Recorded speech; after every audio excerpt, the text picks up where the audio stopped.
The great council chamber floated in the void between stars, a massive structure that had witnessed 3,000 years of galactic peace. Inside its crystalline walls, representatives from 47 species gathered for another routine session. The air hummed with dozens of languages, all translated through neural implants that made communication seamless.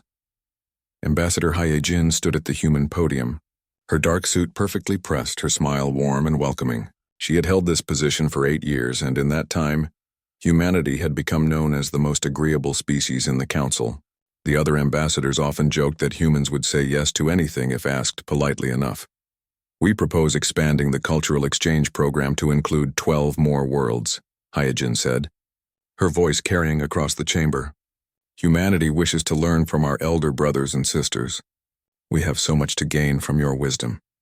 Council Prime Veltharin, a being whose species had evolved from birds millions of years ago, nodded approvingly. His feathers rippled with pleasure. Humans were such delightful creatures, always eager to please, always avoiding conflict. They reminded him of the small herbivores on his homeworld, constantly alert but never aggressive. "The Council recognizes humanity's enthusiasm," Veltharin announced. "It is refreshing to have a species that understands its place. Not like the territorial disputes we've faced with the Krell or the resource wars with the Dranthi. Humans simply want to fit in." Several ambassadors chittered or hummed in agreement. In the 3 centuries since humanity had joined the galactic community, they had never once raised their voice in anger. They mediated disputes, offered compromises, and seemed genuinely distressed when others fought. Their military was small, barely sufficient to patrol their own trade routes. Their ships were called things like Harmony's Promise and Peaceful Dawn. Even their weapons were primarily defensive. Above the planet that hosted the council station, Captain Daewon sat in the command chair of the Harmony's Promise. The diplomatic vessel was sleek and white, designed to look non-threatening. Its crew of 200 moved through their duties with quiet efficiency. They wore light blue uniforms, not the dark combat gear that other species favored. "Captain, we're receiving reports from the outer colonies," his communications officer said. Lieutenant Yuna frowned at her screen. "Several merchant ships have gone missing near the Veil Nebula. No distress calls, no debris, just gone." Daewon studied the reports carefully. His face remained calm, but something flickered in his eyes. "Something old." "Have we notified the Council's patrol fleet?" "Yes, sir. They said they would investigate when they have available resources." "Probably in a few weeks." Daewon nodded slowly. He wanted to say more, wanted to suggest they investigate themselves, but that was not the human way. Not anymore. Humanity had rules now. Strict rules about when they could act and when they must wait. They had learned these rules the hard way, written them in their own blood across centuries of their violent history. "Very well. Continue monitoring. If any more ships disappear, escalate to Priority 2. Down in the science bay, Dr. Taeyang was cataloging samples from a recent expedition to a water world. He loved his work, loved learning about the incredible diversity of life in the galaxy. As a xenobiologist, he had access to specimens from hundreds of worlds. It fascinated him how different species had evolved, how they had adapted to their environments. He was also fascinated by how few predator species had made it to space. Most had destroyed themselves or been destroyed by prey species that evolved intelligence first. The galaxy was full of former prey animals who had learned to use tools and build ships. They had domesticated or eliminated their predators long ago. Humanity was an anomaly, but nobody had figured that out yet. Humans looked harmless enough. They were medium-sized, had no natural weapons, no armor, no venom. They seemed to tire easily and needed frequent rest. They smiled and laughed and showed their teeth in what other species had learned was a sign of friendship, not a threat display. Taeyang sometimes wondered what the Council would think if they knew the truth. If they understood what those smiles really meant, buried deep in human evolution. But that was not his place to say. Humanity had agreed to keep certain things quiet. Back in the council chamber, the session was ending. Veltharin was praising humanity once again for its peaceful contributions. In just 3 centuries, humans have mediated 17 disputes, established 42 cultural exchange programs, and have not once threatened military action. They are a model for how younger species should behave.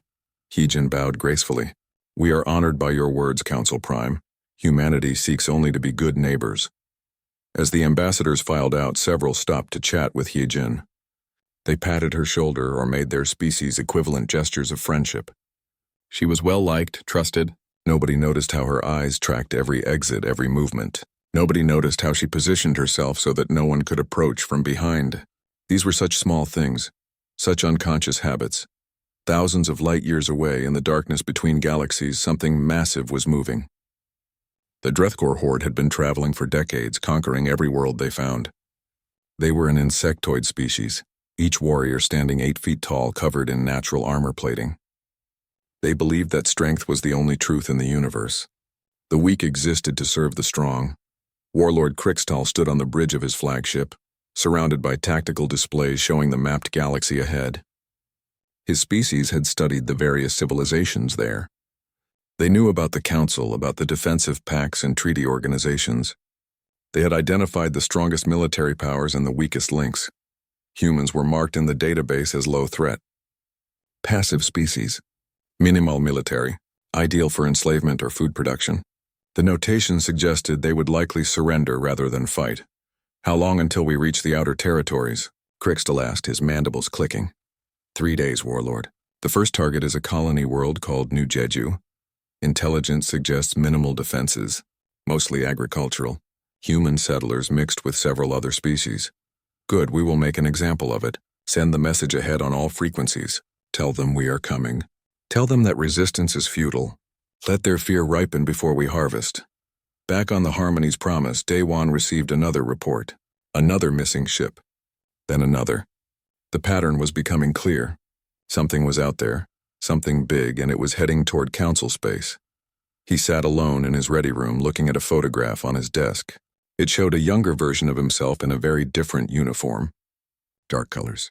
Combat armor. A unit insignia that no longer officially existed. He had not worn that uniform in 15 years, not since humanity had joined the Council and agreed to the protocols. The protocols were simple. Humanity would present itself as peaceful. Humanity would avoid conflict. Humanity would never ever show what it really was unless there was absolutely no other choice.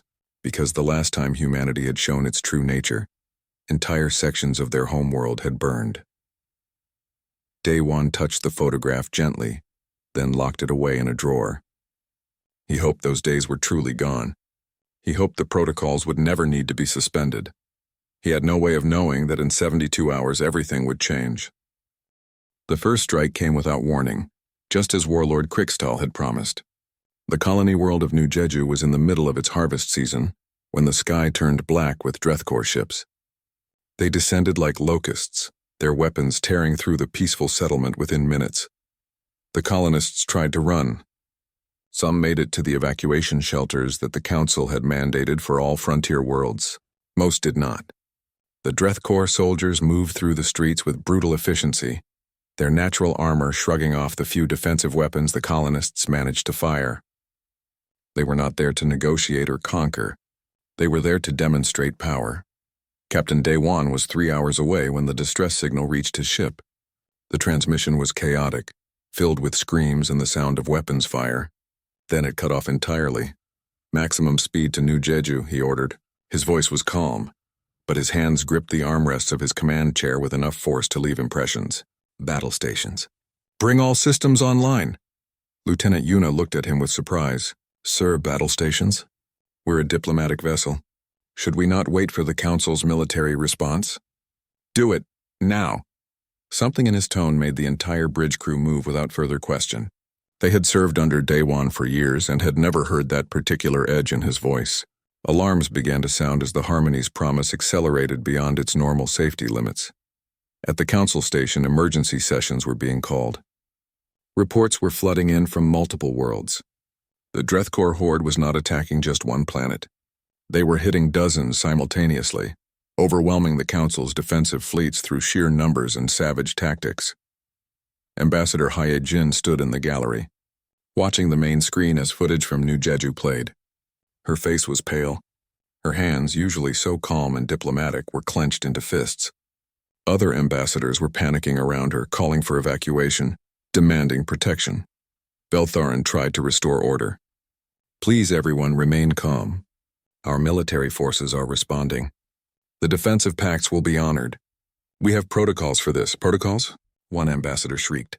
Did you see what they did to New Jeju? They killed everyone. Men, women, children. They did not even try to capture them. Just slaughter. Heejin stepped forward. Council Prime, I request permission to contact Earth directly. We have citizens on multiple worlds under attack. Our diplomatic protocols may need to be adjusted. Adjusted how? Viltharan asked. He looked genuinely confused. Ambassador, your military is small. Surely you are not suggesting humans could make a difference where our combined fleets are struggling. She met his eyes. For just a moment, something passed between them. A flicker of something that made the Council Prime's feathers stand on end. Then she smiled that familiar, gentle smile. Of course not, Council Prime. I merely wish to coordinate evacuation efforts for our civilians. Permission was granted. Heejin walked quickly to the human embassy section. Her steps measured but purposeful. Once inside her private communication room, she activated an encryption system that the Council did not know existed. She entered a series of codes that had not been used in 3 centuries. The response from Earth took only minutes. The message was simple, delivered by a stern-faced admiral whose uniform was nothing like the gentle blue that Council humanity wore. We have received your report. The Drethkor have killed human civilians. They have ignored all attempts at communication. Is this assessment correct? Confirmed, Heejin said. New Jeju alone had over 2,000 human settlers. Current survivors count as 0. Rules of engagement? Heejin closed her eyes. This was the moment. Once these words were spoken, everything would change. Protocols Omega through Delta are now active. Rules of engagement suspended. Welcome to the hunt. The Admiral's face showed no emotion, but his eyes gleamed. Understood. All human vessels will receive activation codes within the hour. Earth fleet launches in 6 hours.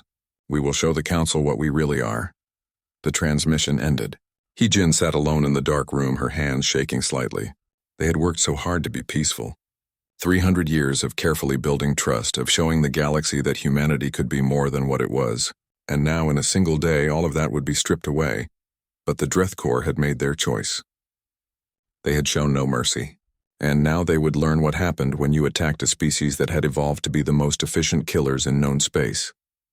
Aboard the Harmony's Promise, Daewon received the activation codes. He read them twice, making sure he understood correctly. Then he stood up from his command chair and his entire posture changed. His shoulders went back. His face hardened. When he spoke again, his voice carried the weight of ancient authority. All crew, this is the captain. We have just received priority alpha orders from Earth Command. As of this moment, the Harmony's Promise is no longer operating under diplomatic protocols. Engineering, begin retrofit procedures. Communications, broadcast our new designation on all channels. Weapons, start bringing our actual systems online. Engineer Jae-sung, a man who had seemed like a simple maintenance technician, was suddenly working panels that most of the crew did not know existed. Hidden compartments throughout the ship began to open, revealing weapon systems that should not have been possible on a diplomatic vessel. The white exterior panels retracted, showing the dark armor beneath. Sir, Yuna said quietly, staring at her tactical display. We have enough firepower to take on a heavy cruiser. How long has this been here? Since we launched, Daewon said simply. Did you really think humanity would send unarmed ships into unknown space? We just hid them very well. Now let us see what is left of New Jeju. When they arrived at the colony world, the sight was worse than the report suggested. The settlements were burning. Bodies lay in the streets. Drethkor soldiers were systematically destroying anything of value, taking what they wanted, burning the rest. In orbit, 3 Drethkor warships sat like predators over a kill. Dr. Taeyang came to the bridge, still wearing his science uniform, but now carrying a weapon that seemed far too familiar in his hands. He looked at the main screen and his face went cold. Captain, recommend we document everything. The Council will need to see this, agreed. Record all data, and Doctor, analyze their tactics. I want to know how they fight. Taeyang worked quickly, his scientific mind now turned to a darker purpose. They are efficient but predictable. Standard swarm tactics. They rely on armor and numbers. No subtlety.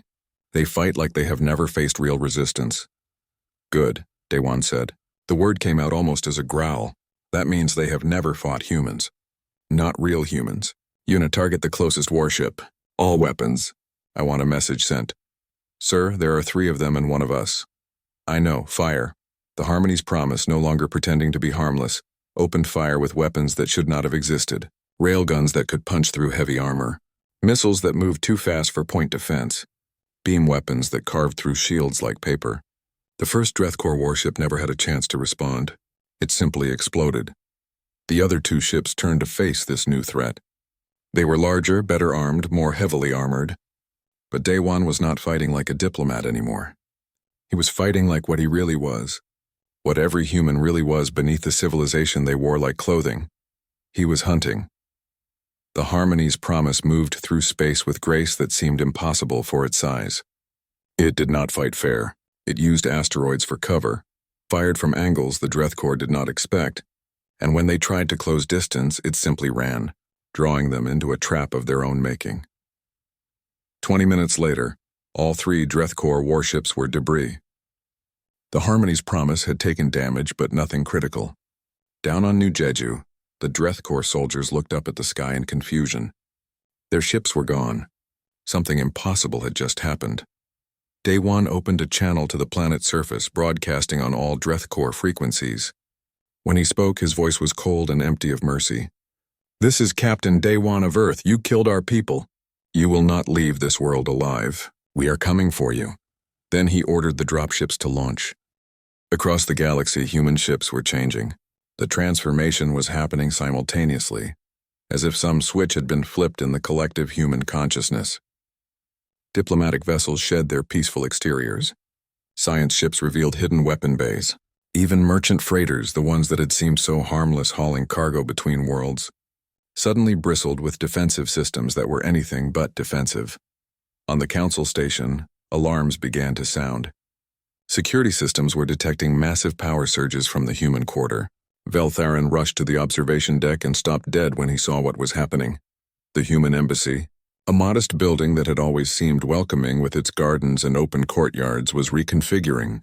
Walls were sliding back to reveal reinforced positions. Weapon emplacements rose from the ground. Human staff who had been wearing civilian clothes were now in combat armor that looked ancient and efficient. "What is happening?" Veltharin demanded as Ambassador Heejin approached him.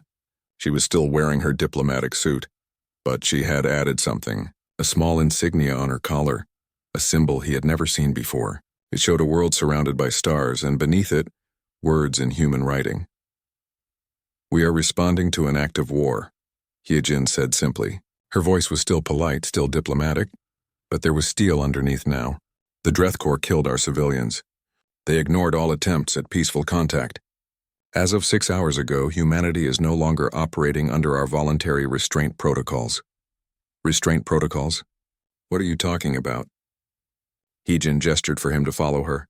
They walked to a secure room where she activated a holographic display. It showed Earth, but not the peaceful world the Council knew. This Earth showed military installations on every continent, shipyards in orbit producing vessels at an incredible rate, defense platforms that could destroy fleets, training facilities that covered entire regions. "This is what you have never seen," she said quietly. "When humanity joined the Council 300 years ago, we made a choice. We chose to show you only our peaceful side. We built separate infrastructures, separate fleets, separate protocols. Everything you have seen of humanity has been filtered through our restraint. But why? Why hide this? Because we know what we are, Council Prime. Our history is not like yours. We did not evolve on a peaceful world. We evolved on a world where everything was trying to kill us. We became the dominant species not because we were the strongest or the fastest. We became dominant because we were the most dangerous. We hunted everything else to submission or extinction." The display changed, showing images from human history, wars that had consumed entire continents, weapons that could destroy cities, conflicts that had killed millions. Veltharin felt his blood run cold. When we reached space and found the Council, we saw a galaxy that had largely moved past such things. You had found peace. We wanted that too. So we made rules for ourselves. We limited our military. We hid our weapons. We trained ourselves to be diplomatic first and always. We wanted to prove we could be more than killers. And now the Dreathcore have forced our hand. They have shown no mercy, no willingness to negotiate, no respect for life. So we are responding the only way that will stop them. We are going to war, real war, human war. Veltharin looked at the ambassador he thought he had known. "Should I be afraid of you?" Heejin met his eyes. Be afraid of what happens if you get between us and the Dreth Corps. Otherwise, we remain your allies. But Council Prime, you need to understand something. Humanity does not fight like you do. We do not have honor codes or rules of engagement beyond what we impose on ourselves. When we hunt to the end. The Dreth Corps wanted to see what we really are. They are about to get their wish. In orbit above New Jeju, dropships were landing. The Dreth Corps soldiers who had been casually slaughtering colonists suddenly found themselves facing something very different. Human Marines emerged from the ships wearing armor that was designed for one purpose only: to make killing efficient. They did not charge in recklessly. They moved in coordinated teams using cover, using tactics that the Dreth Corps had never encountered. When a Dreth Corps warrior would rear up to its full height to display dominance, human snipers would drop it with a single shot. When Dreth Corps squads tried to mass their numbers, human demolitions experts would collapse buildings on them, or channel them into kill zones. Lieutenant Yuna led one of the Marine teams. She had never told her fellow crew members that before joining the diplomatic corps, she had spent 10 years in human special operations. She had fought in conflicts that the Council did not know about, in places that were not supposed to exist. She moved through the ruins of New Jeju like a ghost, her squad following her lead with practiced efficiency. Contact. 3 Dreth Corps soldiers, northwest corner. Second building, she whispered into her comm. Her team did not need further orders. They had trained for this their entire adult lives. 2 minutes later, the Dreth Corps were down and the team had moved on without firing a shot. Silent kills. Efficient kills. The Dreth Corps warriors were confused. They were supposed to be the predators, the unstoppable horde, but these humans fought like nothing they had ever encountered. They did not stand and fight. They struck from shadows, disappeared, struck again. They seemed to be everywhere and nowhere. And they never, ever stopped coming. Dr. Tae Yang had joined the ground operation, ostensibly to provide medical support for survivors. But he was doing more than that. He was collecting data on Dreth Corps biology, finding weaknesses, analyzing their armor and weapons. Every piece of information was being transmitted back to Earth Command, where it would be processed and distributed to every human military unit within hours. Their exoskeleton has a weakness at the joint between thorax and abdomen, he reported clinically, even as he worked to stabilize a wounded colonist. Recommend targeting there for maximum effect. Their sensory organs are also vulnerable to high-frequency sound, suggest incorporating sonic weapons in next engagement. This was what other species did not understand about humans. They were not just fighters. They were adaptive fighters. They learned from every encounter, shared that knowledge instantly, and modified their tactics accordingly. Every battle made them more dangerous. Back on Earth, the main fleet was launching. These were not the small defensive vessels that the Council knew about. These were warships built in hidden shipyards, crewed by personnel who had trained in secret for centuries. They had names like Relentless, Apex Predator, Endgame, and No Mercy. Each one was more heavily armed than most species' flagships. Admiral Sung Ho stood on the bridge of the Relentless, watching the fleet assemble around him. 200 capital ships, 500 cruisers, countless smaller vessels. This was not even Earth's full military capacity. This was just the Rapid Response Force, the one they kept ready for exactly this kind of situation. All ships report ready, his tactical officer reported. Good. Calculate jump to Dreth Corps Battle Group 7. We are going to show them what happens when they attack human civilians. No warnings, no mercy. They wanted war. We will give them war. The fleet vanished into faster-than-light travel, leaving Earth's orbital space empty. But within hours, more ships would launch. And more after that. Humanity was mobilizing in a way the galaxy had never witnessed. At the Council Station, other ambassadors were gathering to watch human ships across the galaxy transform. The peaceful species they had known was becoming something terrifying. Ships that had been white were now dark gray and black. Friendly names were being replaced with threatening ones. Weapons that should not have fit on those hulls were suddenly visible. How long have they been hiding this? One ambassador asked in horror. 300 years, Heejin answered. She was standing with them, letting them see, letting them understand. We have been practicing restraint for 300 years. We built an entire parallel civilization, just to interact with you peacefully. But the Dreth Corps have killed that option. Now you see what we really are. Are you still our allies? Another ambassador asked fearfully. Of course. We chose peace with you. We still choose it. But the Drethkor chose violence. They will learn that was a mistake. The biggest mistake any species has ever made. In the shadows of the observation deck, Veltharin watched and listened. He was beginning to understand something terrifying. Humanity had not been weak. They had been waiting to see if the galaxy could remain peaceful, waiting to see if they would need to reveal their true nature. The wait was over. The Predator was awake, and the galaxy would never be the same again. The Battle of the Veil Nebula would be studied by military historians for generations, though not for the reasons the Drethkor expected. Warlord Krixtal had positioned his 7th battle group there, using the dense gas clouds to hide his fleet's true numbers. It was a classic ambush position. Any enemy entering the nebula would be blind until it was too late. Admiral Sung Ho knew all of this because human reconnaissance drones had mapped every cubic meter of the nebula 2 days before his fleet arrived. He knew where every Drethkor ship was hiding. He knew their formation patterns. He knew which ships were command vessels and which were standard fighters. He knew because humans had spent centuries perfecting surveillance and intelligence gathering. They think they are the hunters, Sung Ho said calmly, watching the tactical display.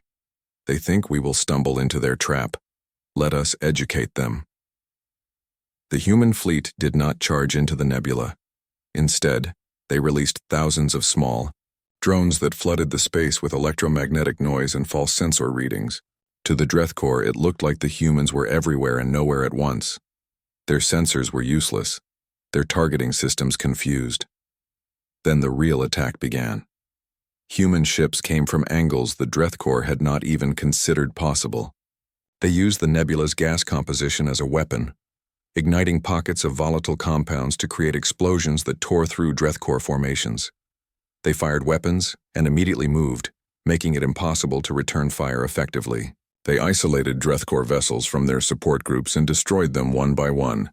Captain Dewan was part of this battle, his ship now fully revealed as a heavy strike cruiser. The Harmony's promise moved through the chaos with predatory grace, its weapons cutting down Drethkor fighters like a farmer harvesting wheat. His crew worked with machine efficiency, each member knowing their role perfectly. Target the command ship, Dewan ordered. Engines first. I want it crippled, not destroyed. Sir? Yuna asked, confused.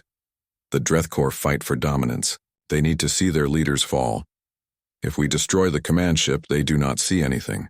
If we cripple it and leave it floating helplessly, they see weakness. It will break their morale.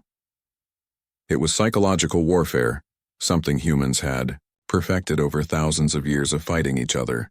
The Drethkor did not understand psychology. They understood strength and weakness, victory and defeat. They did not understand that battles could be won in the mind before the first shot was fired. The command ship's engines exploded, leaving it drifting and powerless. Warlord Krixtal watched from his bridge as human ships surrounded him but did not fire the killing shot. They just waited, broadcasting images of his helpless vessel to every Drethkor ship in the nebula. Impossible, he hissed. We are the warriors. We are the conquerors. How can prey animals fight like this? He was about to learn an important lesson. Humans were not prey animals. They had never been prey animals.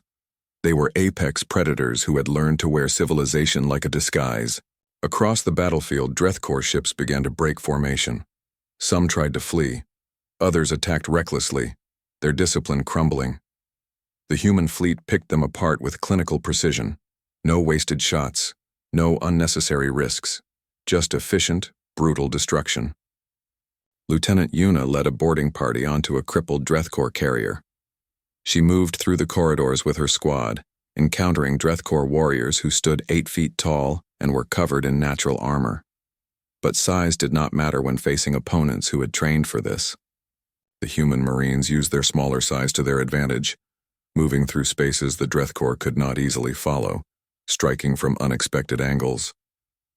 One Drethkor warrior charged at Yuna, mandibles clicking in rage. She sidestepped smoothly, fired 3 shots into the weak points Dr. Taiyang had identified and moved on before the creature hit the floor. Her face showed no emotion. This was not personal. This was simply what needed to be done. Engineering section secured, she reported. Accessing their databases now should have fleet movements and communication codes within the hour. This was another thing that made humans dangerous. They did not just fight. They learned. Every engagement gave them more information. Every captured ship revealed more secrets. And humans were very, very good at finding secrets. Engineer Jae Sung was with another team, analyzing Drethcore technology. He found their systems laughably primitive compared to human standards. They had focused entirely on making things strong and durable, never considering that strength could be turned into weakness.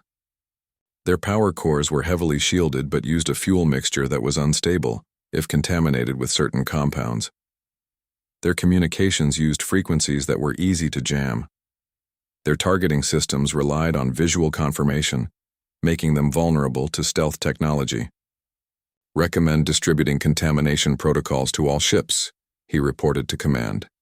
We can disable their power cores with a targeted chemical attack.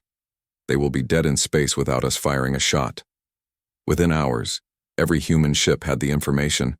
Within days, Drethcore vessels across multiple star systems were finding their power cores mysteriously failing. They did not understand what was happening. They just knew that their mighty warships were becoming floating coffins. The Council fleet, meanwhile, was struggling. They fought bravely but conventionally, meeting the Drethcore head-on in pitched battles. They were losing badly. Their military doctrine was centuries old, designed for defensive actions against pirates and small insurgencies. They had never faced an enemy like the Drethcore, who fought with savage simplicity and overwhelming numbers. Then the human fleets arrived to support them. The Council commanders watched in awe and horror as human tactics transformed the battlefield. Where Council ships would stand and trade fire with Drethcore vessels, humans would strike and vanish. Where Council forces tried to hold territory, humans would harass and ambush. Where Council admirals called for courage and honor, human commanders called for efficiency and victory. They fight without honor. One Council admiral complained to his staff. They fight to win. His tactical officer replied quietly, and they are winning. Ambassador Hyejin was receiving reports at the Council station. Every day brought news of human victories. The Drethcore advance had stalled completely. In some sectors they were retreating. The species that had seemed unstoppable was being systematically dismantled by humans who fought like they had invented warfare itself, because they had.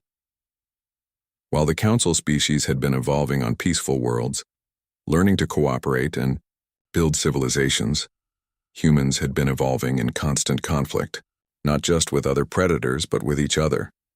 Human history was an endless chain of wars, each one teaching new lessons, developing new tactics, creating new weapons. Humans had not been practicing warfare for a few centuries. They had been practicing for their entire existence as a species. Veltharin came to see her, his feathers drooping with exhaustion. How long will this continue? Until the Drethcore surrender or are destroyed, Hyejin said simply.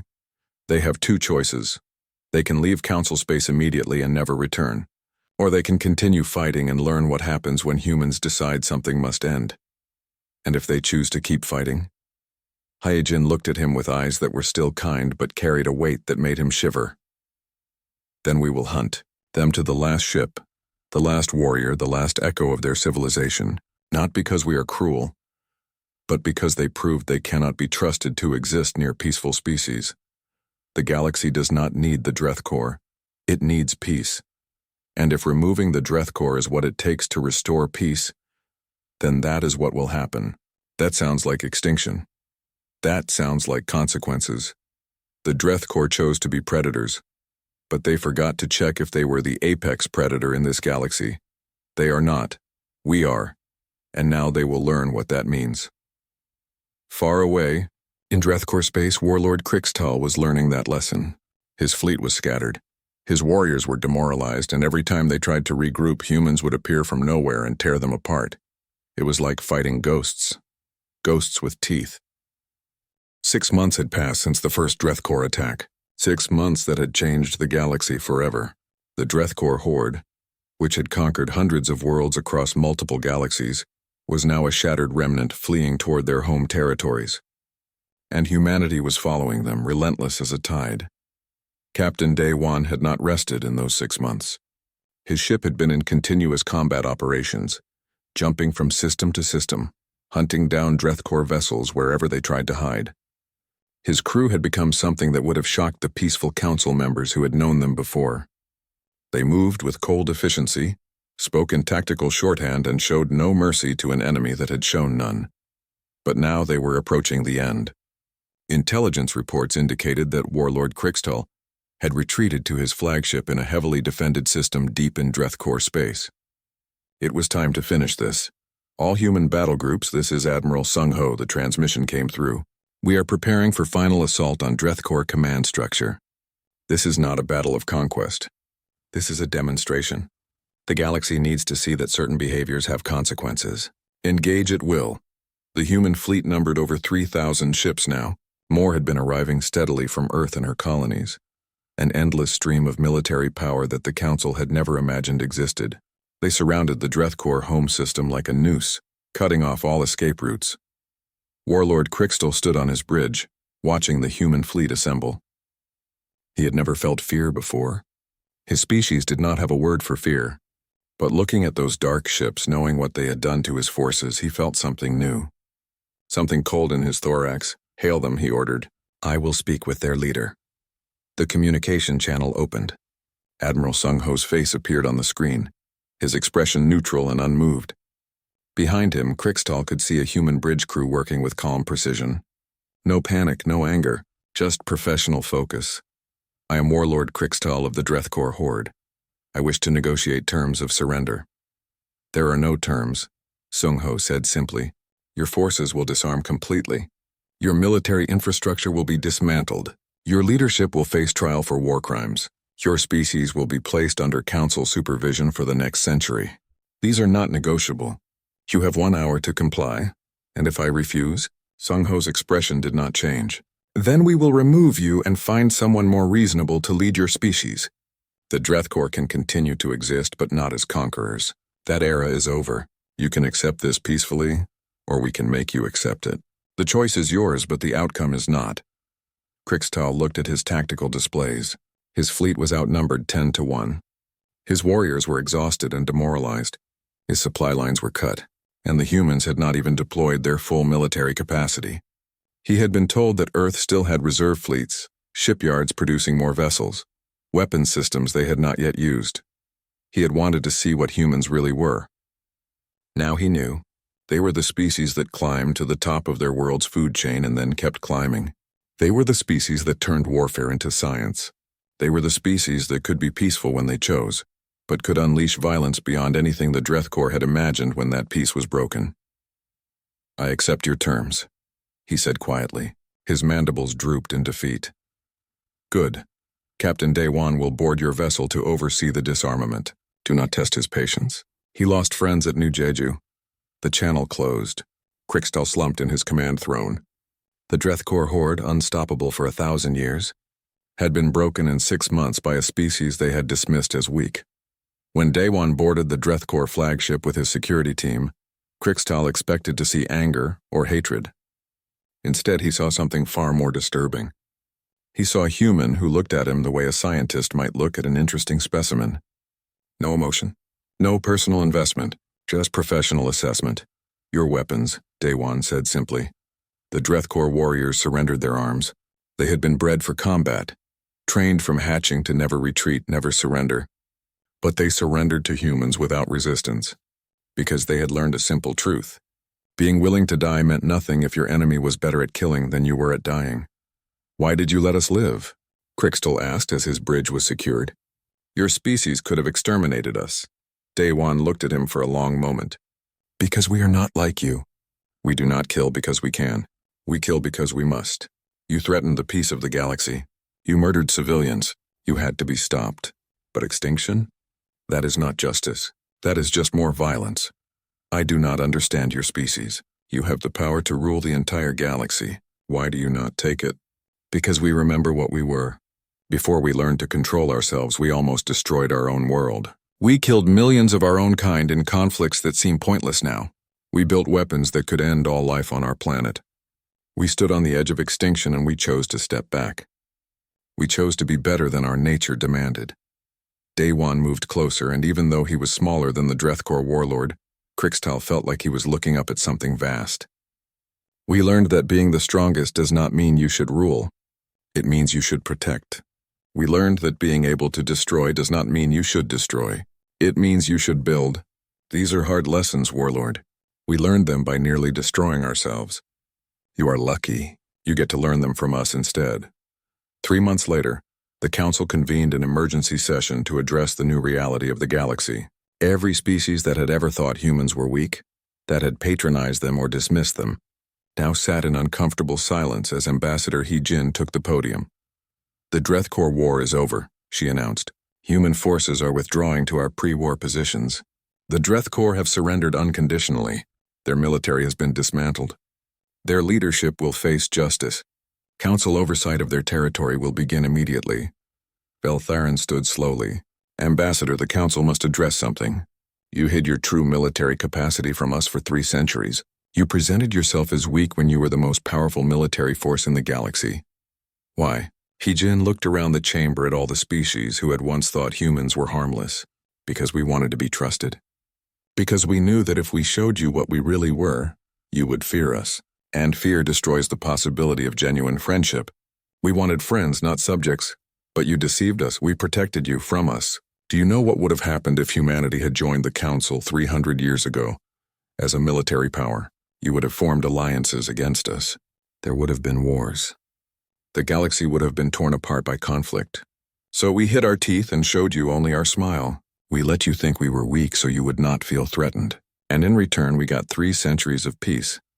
Another ambassador spoke up. And now that we have seen what you really are? Hyojin smiled, but it was not the gentle diplomatic smile they had known. It was something older, something that showed teeth. Now you understand that the peace we have is not because humans are too weak to break it. It is because we are strong enough to choose to maintain it. We are the apex predators of this galaxy, but we are also the protectors. These two things are not contradictory. They are complementary. Should we fear you? Someone asked from the back of the chamber. Fear us if you threaten the peace we have all built together. Fear us if you commit atrocities against innocent civilians. Fear us if you decide that might makes right.